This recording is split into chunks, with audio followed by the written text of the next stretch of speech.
తెలంగాణ ప్రజాప్రభుత్వం అత్యంత ప్రతిష్టాత్మకంగా చేపట్టిన యంగ్ ఇండియా స్కిల్ యూనివర్సిటీకి పునాది పడింది. రంగారెడ్డి జిల్లా కందుకూరు మండలం మీరాఖాన్పేటలో స్కిల్ యూనివర్సిటీకి ముఖ్యమంత్రి రేవంత్ రెడ్డి భూమి పూజ నిర్వహించారు.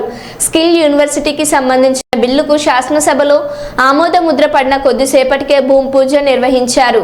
నెట్ జీరో సిటీ పరిధిలో ప్రతిపాదిత స్కిల్ యూనివర్సిటీతో పాటు advanced technology centre, modern school, primary health centre, community సెంటర్లకు కూడా సీఎం శంకుస్థాపన చేశారు. ఈ కార్యక్రమంలో ఉప ముఖ్యమంత్రి బట్టి విక్రమార్క, శాసనసభ స్పీకర్ పరిశ్రమలు, ఐటీ శాఖ మంత్రివర్యులు మరియు మంత్రులు, ఎమ్మెల్సీలు, ఎమ్మెల్యేలు పాల్గొన్నారు.